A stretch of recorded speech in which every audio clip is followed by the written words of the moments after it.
Estou sentada na minha caminhonete do lado de fora do tribunal, com os papéis do divórcio ainda quentes nas mãos, assistindo ao vídeo pela última vez antes de apagá-lo para sempre. A tela mostra duas pessoas que se achavam invisíveis, abraçadas na falsa privacidade dos vidros escurecidos. Meu polegar paira sobre o botão de apagar, limpa a garganta, mas não posso fazer isso ainda. Não até eu contar essa história. Não até eu explicar como um homem que construiu sua vida na confiança decidiu destruir tudo até os alicerces. 3 meses atrás eu teria jurado pelo túmulo do meu pai que Clary e eu éramos sólidos. 15 anos juntos, 12 de casados, começando nossa vida em um apartamento pequeno e chegando a uma casa colonial de 4 quartos em Westfield. Eu gerenciava projetos de construção. Ela subia na hierarquia da Morrison Marketing. Éramos o casal que nossos amigos invejavam. Ou pelo menos era o que eu pensava. As mudanças começaram pequenas. Um perfume de grife que me fazia espirrar. Algo francês e caro pelo qual ela nunca havia demonstrado interesse antes. As meninas do trabalho usam todas, disse ela, a música, diminuindo o volume quando me inclinei para beijar seu pescoço. Esse deveria ter sido meu primeiro sinal de alerta. Clary nunca se importou em acompanhar as meninas do trabalho. Depois vieram os hábitos com o celular. Costumávamos deixar nossos celulares em qualquer lugar, na bancada da cozinha, na mesa de centro, esquecidos no bolso da calça jeans de ontem. Agora, o dela vivia com a tela virada para baixo, sempre ao alcance da mão. Durante o jantar, ela o virava para checar as mensagens, inclinando a tela como se estivesse protegendo segredos de Estado. Quando perguntei quem estava mandando mensagens, ela acenou vagamente com a cabeça. Só coisas do trabalho, respondeu com desdém. Eric precisa que as projeções trimestrais sejam atualizadas. Eric Dalton, seu chefe, o homem que estava sentado à mesa no nosso jantar de aniversário 6 meses atrás, erguendo sua taça de vinho para brindar, o funcionário mais dedicado que já tive o prazer de gerenciar. Sua esposa, Eleanor, também estava lá, quieta e elegante, seu sorriso nunca chegando aos olhos. Lembro-me de pensar que eles pareciam desconectados, mal se falando. Agora me pergunto se Eleanor já sabia o que eu era cego demais para ver. As noites em claro começaram em fevereiro. Apresentação importante para um cliente, Clary anunciava, pegando a bolsa do laptop às 20 horas. Não me esperem acordado. Ela voltava com um cheiro estranho. Não era perfume de outro homem. Ela era esperta demais para isso. Mas o cheiro do próprio perfume era diferente. Reaplicado às pressas, misturado com algum antisséptico, tipo sabonete de hotel. Encontrei um recibo no carro dela de uma lingerie da La Perla. $200 por algo que eu nunca tinha visto. Quando mencionei isso casualmente com cuidado, ela riu. Era o presente de despedida de solteira da Sharon, disse com uma desenvoltura prática. Você sabe como essas coisas são caras. Só que a despedida de solteira da Sharon tinha sido 3 meses atrás, e o recibo era da última terça-feira. Todo casamento tem seus altos e baixos. Foi o que eu disse a mim mesmo quando ela começou a tomar banho assim que chegou em casa. Quando ela começou a dormir com camisetas largas em vez dos camisões de seda que eu havia comprado para ela, quando ela se encolhia se eu a tocasse de repente. Construção civil te ensina a reconhecer problemas estruturais antes do colapso. Uma rachadura aqui, um deslocamento ali, e de repente você está diante de uma falha catastrófica. Na sexta-feira tudo desmoronou. Ela estava na nossa cozinha, colocando a louça na lava-louças com uma voz de eficiência ensaiada, carregando aquele tom artificial que eu havia aprendido a reconhecer. Vou às compras com as meninas esta tarde, anunciou. Provavelmente jantaremos depois. Você não se importa, né? Quais meninas? Perguntei, sem tirar os olhos das licenças que eu estava revisando. Ah, você sabe, Lisa Karen da contabilidade. Ela fez uma pausa deliberada. Talvez Sandra, se ela conseguir uma babá. O problema das mentiras é que elas geralmente contêm detalhes desnecessários. Clary nunca havia mencionado que Sandra precisava de uma babá. Os filhos de Sandra eram adolescentes. Dei-lhe um beijo de despedida ao meio-dia, sentindo o gosto de um batom que parecia ter sido aplicado com cuidado demais para uma loja de descontos. Observei-a checar seu reflexo no espelho do corredor 2 vezes. Notei que ela estava usando o vestido preto que realçava suas curvas, aquele que ela costumava guardar para encontros românticos. Divirta-se, eu disse. Você também, ela respondeu, já quase saindo pela porta. Não trabalhe demais. Esperei 15 minutos antes de segui-la. Não porque eu tivesse planejado, não porque eu fosse um marido paranoico que monitorava cada passo da esposa, mas porque meu peito estava apertado, como se eu fosse cair de um andaime. E 30 anos na construção civil me ensinaram a confiar nessa sensação. Minhas mãos estavam firmes enquanto eu ligava a caminhonete. Isso não era nobre. Não era justificável. Era apenas algo que eu não conseguia evitar. Como ver uma bola de demolição se aproximando de um prédio que você passou anos construindo. Eu precisava saber. O peso da incerteza estava me esmagando lentamente, pressionando meu peito até que eu não conseguisse respirar. Então, segui minha esposa até o outlet, dizendo a mim mesmo que eu estava louco, dizendo a mim mesmo que riria dessa paranoia depois. Eu não riria. Minha caminhonete ficou parada 3 fileiras atrás quando o Lexus prata da Claire entrou no estacionamento do outlet. Eu a tinha seguido tantas vezes na minha cabeça nas últimas semanas que fazer isso de verdade parecia um déjà vu. Cada curva que ela fazia eu já tinha imaginado. Cada semáforo vermelho em que eu poderia perdê-la de vista eu já tinha planejado. Eu ficava me dizendo que ela estacionaria perto da Nordstrom Rack, onde sempre encontrava a Lisa. Ela passaria por aquelas portas automáticas e eu ficaria sentado na minha caminhonete me sentindo o maior idiota do mundo por ter duvidado dela. Talvez eu até comprasse flores para ela no caminho para casa, inventasse alguma desculpa sobre querer fazer uma surpresa. Mas ela não estacionou perto da Nordstrom. Ela passou direto pela entrada principal do shopping, subindo até o 3º andar, que estava praticamente vazio numa sexta-feira à tarde. Meu peito apertava a cada curva para cima. Ninguém estaciona no 3º andar para fazer compras. O 3º andar é para onde você vai quando não quer ser visto. Estacionei atrás de um pilar de concreto, observando o sedã dela passar lentamente por espaços vazios, como se ela estivesse procurando algo específico ou alguém ali. Um SUV preto, um daqueles Lincoln de luxo que executivos dirigem quando querem parecer bem-sucedidos, mas sem ostentação. Eu conhecia aquele carro. Ele estava na nossa garagem 6 meses atrás, quando o Eric trouxe o laptop da Clá, que ela havia esquecido no escritório. Apertei o volante com tanta força que deixei marcas. Talvez fosse coincidência. Talvez Eric também estivesse fazendo compras. Talvez a esposa dele precisasse de algo da Williams-Sonoma e ele estivesse sendo um bom marido. E Clara estacionou 2 vagas adiante do Lincoln. Ela ficou sentada no carro por 30 segundos, checando a maquiagem no espelho, aplicando o batom com a precisão de um cirurgião. Através do para-brisa, observei-a respirar fundo 3 vezes, como fazia antes de apresentações importantes. Quando saiu, o vestido preto subiu um pouco, e ela o ajeitou com um movimento preciso. Seus saltos ecoaram pela estrutura vazia, cliques confiantes que não lembravam em nada uma mulher encontrando amigas para fazer compras casuais. Ela passou pelo Lincoln sem olhar para ele, mas seus dedos deslizaram pelo capô, um gesto tão íntimo que me deu um nó no estômago. Ela parou na barreira de concreto com vista para o shopping, fingindo checar o celular, esperando. A porta do Lincoln se abriu. Eric Dalton saiu. E mesmo a 50 metros de distância, eu conseguia ver sua aliança de casamento brilhar à luz da tarde. Ele usava jeans escuros e uma camisa polo.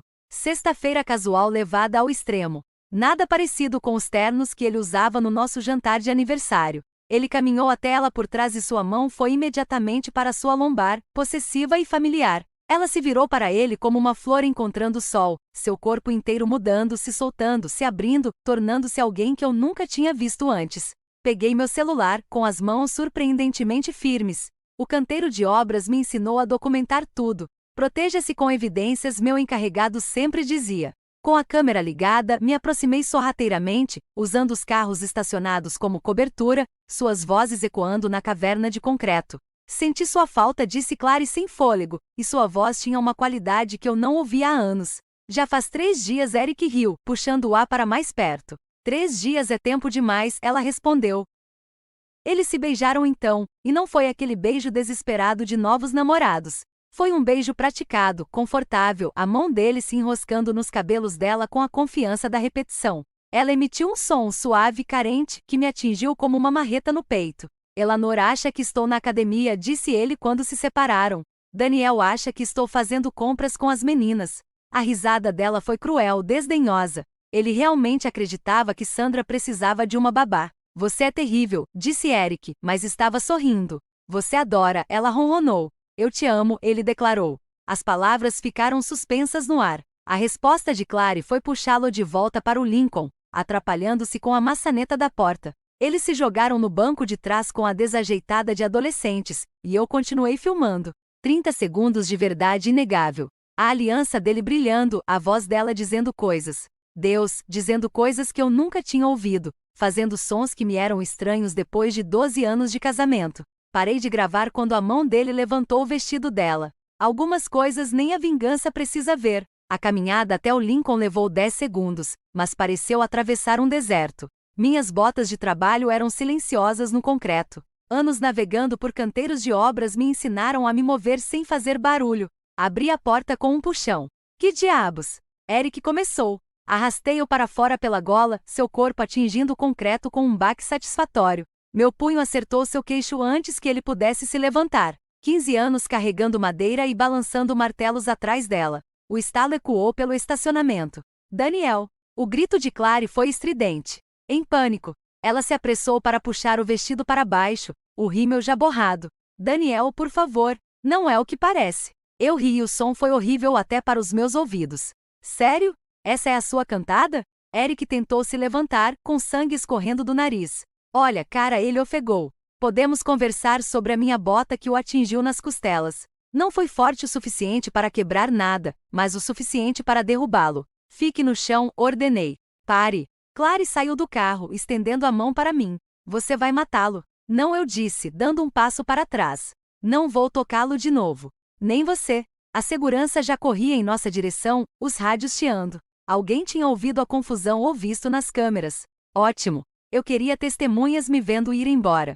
Daniel, espere, Clary gritou atrás de mim, a voz embargada ao pronunciar meu nome. Por favor, precisamos conversar. Eu posso explicar. Virei-me uma vez. Ela estava lá, naquele vestido preto, cabelo música, bagunçado, batom borrado, parecendo uma estranha com o rosto da minha esposa. Eu tenho tudo o que preciso, eu disse, mostrando meu celular. Os seguranças chegaram primeiro a Eric, ajudando-o a se sentar. Um deles se aproximou de mim, mas levantei as mãos. Estou indo embora, anunciei. Ele pode prestar queixa se quiser. Eu estarei em casa. A caminhada de volta para minha caminhonete foi a mais longa da minha vida. Clary continuava me chamando, sua voz ficando mais desesperada a cada repetição. Mas aquelas sílabas, o grito de Dan, não significavam mais nada. Eram apenas sons ecoando no concreto, desaparecendo no nada. Dirigi para casa em perfeito silêncio, carreguei o vídeo em 3 serviços de nuvem diferentes e então sentei na minha garagem, encarando a casa que construímos juntos. A fundação era sólida. Eu tinha me certificado disso quando a compramos, mas tudo acima do solo estava comprometido agora. Podridão escondida sob a tinta fresca. Hora de demolir tudo. Às 3 horas da manhã, meu escritório em casa parecia uma sala de guerra. Extratos bancários cobriam a mesa. E-mails impressos pendiam de um varal improvisado. Documentos legais estavam em pastas com códigos de cores. Eu estava nisso há 6 horas seguidas, movido a café preto e uma raiva fria. O cartão de visitas de Sarah Kellerman estava encostado no meu monitor. A melhor advogada de divórcio do estado, disse meu chefe de equipe quando me entregou o e-mail. Ela cuidou do meu divórcio quando peguei a Denise com o vizinho. Levou tudo dele. A consulta estava marcada para segunda-feira de manhã, mas eu não estava esperando de braços cruzados. O vídeo já estava salvo em 6 lugares diferentes, editado para mostrar os 30 segundos mais comprometedores. Nada explícito. Eu não era esse tipo de homem, mas o suficiente. As alianças visíveis, a confissão da mentira, a crueldade casual das risadas deles às nossas custas. Encontrei o contato de Eleanor Dalton pelo LinkedIn, diretora de marketing de uma empresa farmacêutica, MBA pela Cornell, mãe de 2 filhos. A foto do perfil mostrava uma mulher elegante com olhos cansados. Ela merecia saber. O e-mail era simples. Senhora Dalton, a senhora não me conhece, mas nossos cônjuges se conhecem muito bem. A senhora merece a verdade. Lamento que tenha que ser assim. Daniel Morrison, um anexo a enviar. Em seguida veio o conselho administrativo da Morrison Marketing. Os e-mails deles eram de domínio público e constavam no relatório anual da empresa que Clary havia trazido para casa no mês passado. A ironia não me passou despercebida. Ela estava tão orgulhosa da foto de Eric como executivo naquele relatório, destacando o quão profissional ele parecia.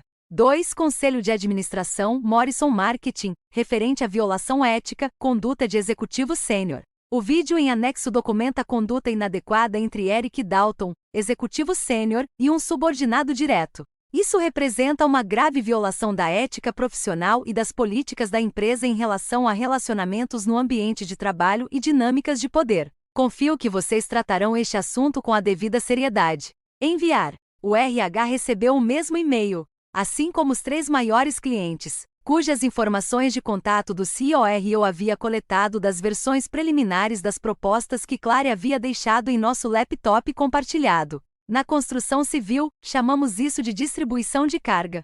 Distribuir o peso uniformemente para que nenhum ponto falhe. Eu queria que Eric sentisse a pressão de todos os lados.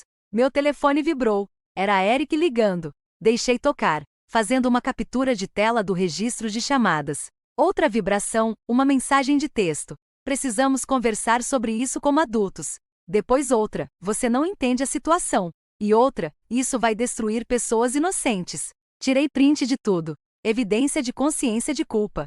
Meu encarregado ficaria orgulhoso do rastro de papel Clary só chegaria em casa de manhã. Ela tinha mandado mensagem mais cedo, dizendo que ia ficar na casa da mãe e precisava de espaço para pensar. Respondi com um emoji de joinha, deixando-a acreditar que ainda tinha o controle da situação. Ela não sabia do chaveiro que viria às 8 horas, da empresa de mudanças agendada para as 9 horas, nem do depósito que eu já tinha alugado só no meu nome. Às 4 horas da manhã, eu já tinha catalogado tudo. Os bens em comum seriam divididos conforme a lei estadual, mas eu já tinha transferido metade da nossa poupança para uma conta pessoal, meu direito legal como cônjuge. A casa teria que ser vendida, mas eu já tinha providenciado um apartamento temporário perto do meu canteiro de obras atual. As joias da Claire, os presentes que eu tinha dado a ela ao longo dos anos, foram para uma caixa com a etiqueta "devolver ao remetente". O acordo pré-nupcial que assinamos quando éramos jovens e tolos e achávamos romântico nos protegermos mutuamente, caso algo acontecesse, finalmente cumpriria seu propósito. A cláusula de infidelidade era inabalável. Ela ficaria com sua conta de aposentadoria, seu carro e metade do patrimônio da casa. Nada mais. Meu telefone vibrou. Era Eleanor Dalton ligando. 4h47 da manhã em Nova Jersey. Ela tinha visto o e-mail. Isso é real?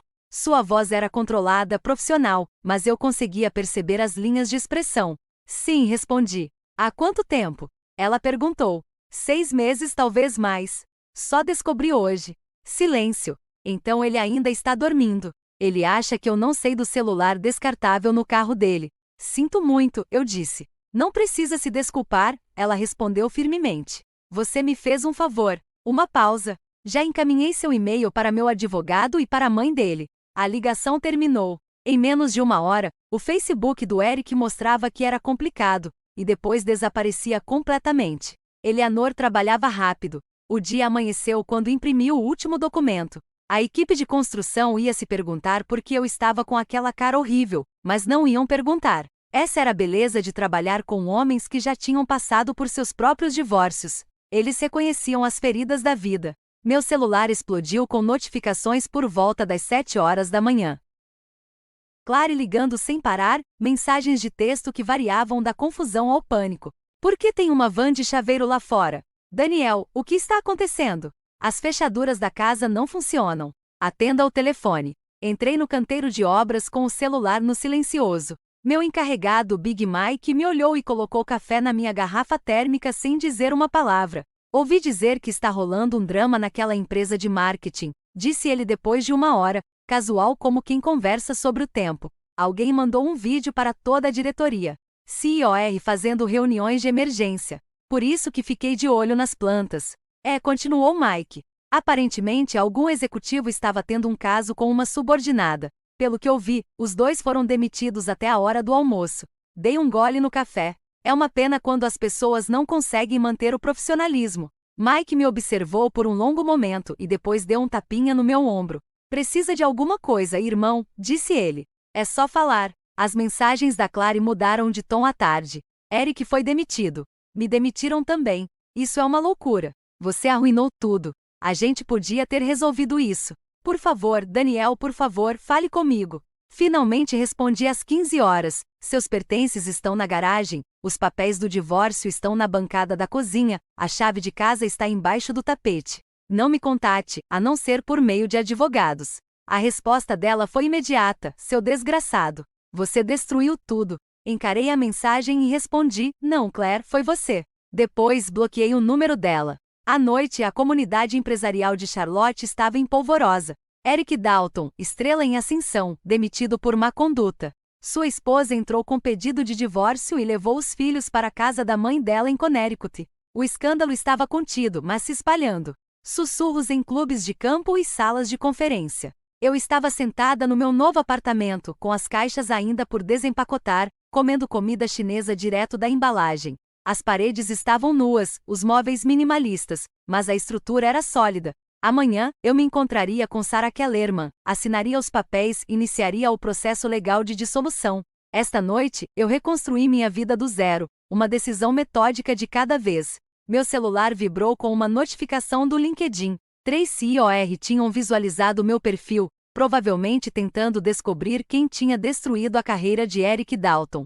Dei um sorriso irônico e voltei aos meus planos. Alguns homens simplesmente teriam desistido, teriam sido mais maduros, deixado o karma cuidar disso. Mas o karma é um luxo para quem não passou 15 anos aprendendo que se você não controla a demolição, tudo cai sobre sua cabeça. Eu controlei essa demolição perfeitamente. Clara estava parada na porta do meu apartamento, com a capa de chuva de grife pingando no carpete do corredor. 2 semanas se passaram desde que me mudei e ela emagreceu. Seu rosto anguloso me lembrava de quando éramos universitários sem dinheiro, sobrevivendo à base de miojo. Posso entrar? Perguntou ela, hesitante. Dei um passo para o lado sem dizer uma palavra. Ela entrou cautelosamente, como se o lugar pudesse estar cheio de armadilhas. Seus olhos percorreram os poucos móveis, o prato solitário no escorredor, as plantas de construção cobrindo minha mesa de centro. Você realmente seguiu em frente, observou ela baixinho. Você queria conversar. Conversar, respondi. Ela se sentou no meu sofá usado, com as mãos cruzadas no colo. A aliança havia sumido, deixando para trás uma faixa pálida de pele. Ela usava o perfume do nosso primeiro encontro. Baunilha e jasmim, um aroma que eu amara. Agora só cheirava a manipulação. Preciso que você entenda, começou ela. Que não significou nada. Continuei de pé, com os braços cruzados. Que foi um erro. Que você nunca quis me magoar. Com qual clichê vamos começar? Sua compostura se quebrou. Não era para ter acontecido, retruquei. Casos extraconjugais não acontecem por acaso, Clary. Você tomou 1000 pequenas decisões. Cada mensagem que mandou para ele, cada mentira que me contou, cada vez que escolheu encontrá-lo em vez de voltar para casa. Tudo começou em Chicago, disse ela com a voz baixa. Naquela conferência em janeiro. Tínhamos bebido vinho demais no jantar com os clientes. Todos os outros já tinham ido embora. Ele me disse como minha apresentação tinha sido brilhante, como eu era subestimada, como você não dava valor ao que tinha. Então você ficou com ele? Afirmei secamente. Ela se encolheu. Não naquela noite. Nós só conversamos. Mas algo mudou. Quando voltamos, ele começou a me mandar mensagens. Coisinhas, piadas sobre colegas de trabalho, artigos que ele achava que eu gostaria.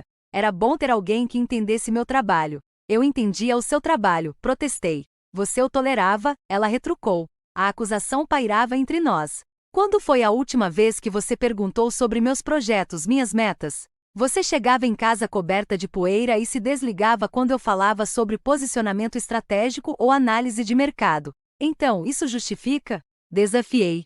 Eu estava construindo nosso futuro enquanto você estava criando apresentações de PowerPoint, e de alguma forma isso me tornou a vilã. Não. As lágrimas começaram a cair, mas ela não as enxugou. Não estou tentando justificar. Estou tentando explicar. Com Eric eu me sentia vista e importante, como se eu fosse mais do que apenas a esposa de alguém. Você nunca foi apenas a esposa de alguém, eu disse firmemente. Você era minha parceira, minha melhor amiga, a pessoa em quem eu mais confiava no mundo. Eu sei, ela sussurrou com a voz embargada. Meu Deus, Daniel, eu sei. E eu joguei tudo fora por quê? Ele nem atende minhas ligações agora. O advogado dele enviou uma notificação extrajudicial. Aparentemente sou um empecilho no processo de divórcio. Não consegui conter o riso amargo. Você achou que ele escolheria você? Eu pensei. Ela parou, balançou a cabeça. Não importa o que eu pensei.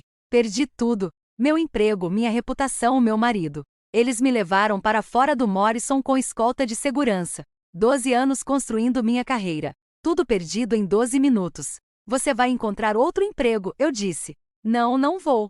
Ela pegou o celular e me mostrou um e-mail. Era para todas as grandes empresas da cidade. O Eric pode acabar conseguindo um emprego em algum lugar. Ele tem contatos. Amigos do golfe que vão dar outra chance para ele. Mas eu Eu sou a subordinada que dormiu com o chefe dela. Eu sou tóxica. O silêncio se prolongou. Uma parte de mim queria sentir compaixão, mas tudo o que encontrei foi uma satisfação vazia. Você sabia que a Eleanor levou tudo? Clary continuou. A casa, os investimentos, a guarda total. Ela contratou um contador forense para analisar as finanças deles. Descobriu-se que o Eric tinha um histórico. Eu não fui o primeiro caso dele no escritório, apenas o mais recente. Você está me dizendo isso? Por quê? Perguntei. Porque preciso que você saiba que eu não era especial. Ela respondeu amargamente. Eu não era a alma gêmea dele nem o amor da vida dele. Eu era apenas conveniente, disponível, burra o suficiente para acreditar nele. Ela se levantou e me encarou. E preciso te perguntar uma coisa. Esperei. Como você pode ser tão cruel? Ela exigiu. O vídeo, os e-mails, garantir que todos soubessem. Você não queria apenas se divorciar de mim. Você queria me destruir. Eu queria consequências, respondi calmamente. Isso vai além das consequências, ela acusou. Isso é terra arrasada. Dei um passo à frente, perto o suficiente para ver o rímel que ela havia impermeabilizado para esta conversa. Quer saber o que é crueldade? Crueldade é me deixar te dar um beijo de despedida todas as manhãs sabendo que você ia para ele. Crueldade é sentar-se à minha frente no jantar, mandando mensagens para ele enquanto eu falo sobre o meu dia. Crueldade é chegar em casa cheirando a sabonete de hotel e se jogar na nossa cama como se nada tivesse acontecido. Eu nunca quis dizer isso, ela começou. Crueldade, continuei, com a voz firme como concreto, é rir com ele de como eu acreditava que Sandra precisava de uma babá, como se eu fosse uma piada patética, uma idiota ingênua que merecia ser enganada. Ela desmoronou então, soluçando com as mãos no rosto. Me desculpe, Daniel. Me desculpe muito. Eu sei que você sente, respondi. Agora, depois de você ter perdido tudo, mas você não se arrependeu quando tinha. Você não se arrependeu quando achou que ia se safar. O que você quer que eu diga? Ela chorou. Que eu sou uma pessoa horrível. Ótimo, eu sou horrível. Destruí nosso casamento por nada. Magoei a única pessoa que realmente me amava. É isso que você precisa ouvir? Não preciso ouvir nada de você, afirmei. Ela caminhou em direção à porta, mas parou. Os papéis do divórcio, eu os assinei sem contestação. Você pode dar entrada quando estiver pronta. Segunda-feira, confirmei. Ela assentiu, abriu a porta e se virou uma última vez. Aquele vídeo você ainda o tem? Não, menti. Estava arquivado, criptografado, enterrado tão fundo que até eu precisaria me esforçar para encontrá-lo. Uma garantia para um futuro que eu esperava nunca chegar. Eu realmente te amei, disse ela suavemente. Só esqueci por um tempo. Não, Clary, corrigi. Você só foi pega. Fechei a porta na cara dela, ouvi seus saltos ecoando pelo corredor, cada passo a afastando ainda mais da vida que havíamos construído.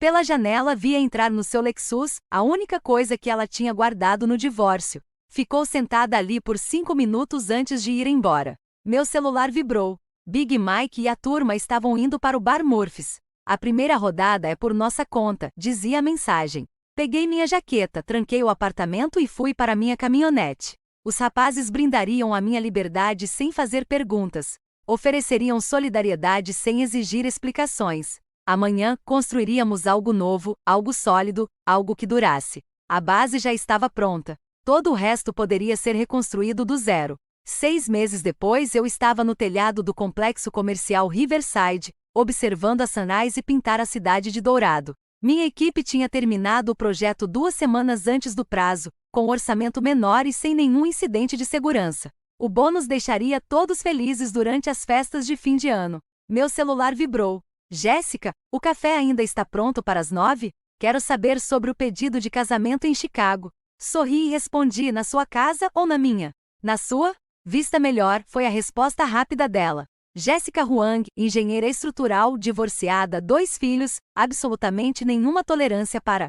Nos conhecemos neste projeto, descobrimos que compartilhávamos o mesmo humor negro sobre casamentos fracassados, começamos a tomar café depois de jantar, e agora seja lá o que isso estivesse se tornando. Ela conhecia minha história. Contei a ela em nosso terceiro encontro, querendo total transparência. Ela ouviu, assentiu e disse: ótimo. Não namoro capachos. A cidade lá embaixo estava despertando. O trânsito começava sua lentidão diária. Em algum lugar lá embaixo, Clary provavelmente estava se arrumando para mais um dia na loja de departamentos onde havia conseguido emprego. Sua mãe havia mencionado isso quando a encontrei no supermercado, com a voz cautelosa e triste. Ela está melhor, disse, como se eu tivesse perguntado. Vivendo um dia de cada vez. Eric Dalton havia desembarcado em Seattle, de acordo com o LinkedIn. Gerente de desenvolvimento de negócios em uma startup, provavelmente ganhando metade do salário anterior. Seu perfil mostrava solteiro. Nenhuma menção à família que ele havia destruído por encontros casuais em estacionamentos. Eleanor havia voltado a usar seu nome de solteira, e seu perfil mostrava uma promoção a vice-presidente em uma empresa farmacêutica concorrente. Aparentemente, o sucesso era a melhor vingança. O vídeo estava guardado em uma pasta criptografada que eu não abria desde que o divórcio foi finalizado. Às vezes, eu me esquecia de sua existência. Outras vezes, geralmente às 3 horas da manhã, quando o sono não vinha, eu me lembrava do peso daquela câmera na minha mão, documentando o desmoronamento de tudo que eu considerava sólido. Você vai descer ou vai voar? A voz de Big Mike ecoou pela escada. 2 minutos, respondi. O sol da manhã aquecia meu rosto, o ar fresco com a chegada de outubro. Lá embaixo, minha caminhonete estava estacionada, a caixa de ferramentas segura na carroceria, pronta para o próximo projeto. Tínhamos mais 3 prédios na fila, trabalho suficiente para manter a equipe ocupada até a primavera. Pensei no homem que estivera sentado naquela caminhonete 6 meses atrás, observando sua esposa caminhar em direção ao carro de outro homem. Ele estava agindo por puro instinto. Destruição, seu único plano. O homem em pé naquele telhado havia aprendido a construir novamente, mas de forma diferente. Fundações mais fortes, materiais melhores, sem confiança cega na integridade estrutural, sem inspeções regulares. Alguns diriam que eu fui longe demais, eu disse para o telhado vazio. As palavras soaram ensaiadas porque eram. Eu vinha praticando esse discurso há meses, esperando que alguém perguntasse. Mas ninguém perguntou. Os homens com quem eu trabalhava entendiam que às vezes a demolição era a única solução. Os advogados já tinham visto coisas piores. Jéssica apenas disse, parece que eles mereceram. Meu telefone vibrou novamente, um número desconhecido com DDD local. Quase não atendi, mas a curiosidade venceu. Daniel, é Eleanor Dalton, disse a voz familiar. Eleanor? Afastei-me da beirada do telhado, repentinamente alerta. Tudo bem? Sim, na verdade, ela respondeu. Eu queria te agradecer. Sei que sou estranho depois de tanto tempo, mas tenho feito terapia e minha terapeuta sugeriu que eu entrasse em contato. Não precisa agradecer, eu disse. Mas precisa, ela insistiu. Você poderia simplesmente ter se divorciado dela discretamente. Deixe-me continuar na ignorância. A maioria dos homens teria feito isso. Eu não sou a maioria dos homens, respondi. Não, ela concordou. Você não é. Como você está de verdade? Considere mentir, aplicando a multa automática que encerra conversas. Mas ela havia conquistado a honestidade. Melhor, diferente, mas melhor. Você está prosperando, na verdade, ela disse carinhosamente. As crianças estão se adaptando. Nos mudamos para mais perto dos meus pais. Fui promovido. Comecei a namorar alguém que realmente chega em casa quando diz que vai. Que bom para você, eu disse sinceramente. Daniel, posso te perguntar uma coisa? Pode falar. Você se arrepende? Ela perguntou cautelosamente. Da maneira como você lidou com tudo. Eu vi um gavião circular acima do canteiro de obras, subindo cada vez mais nas correntes térmicas. Me arrependo de ter precisado lidar com ele. Essa não é uma resposta, ela apontou. É a única que eu tenho, respondeu. Ela ficou em silêncio por um momento. Tudo bem. Disse Daniel. Você também, Eleanor. A ligação terminou. Apaguei o número imediatamente. Esse capítulo estava oficialmente encerrado. Lá embaixo no estacionamento, o Prius da Jéssica parou ao lado da minha caminhonete. Ela saiu carregando 2 xícaras de café, o capacete de segurança já na cabeça e as botas de cano alto combinando com o terno. Ela me pegou observando e ergueu uma xícara em sinal de respeito. Era assim que a reconstrução se parecia. Não tentar reconstruir o que foi demolido, mas criar algo totalmente novo no terreno limpo. Cada viga colocada com intenção. Cada junta reforçada, cada conexão testada antes de suportar peso. Desci as escadas, o som das botas de trabalho ecoando no vão vazio. No térreo, Jéssica me entregou um café preto, sem açúcar, forte o suficiente para descascar tinta. Você parece pensativo, observou ela. Só apreciando a vista, respondi. Do telhado, ela ergueu uma sobrancelha. Ou depois da demolição. Sorri, um sorriso genuíno e espontâneo. Ambos. Caminhamos em direção ao próximo local do projeto, as plantas debaixo do meu braço, o tablet dela já puxando até as especificações.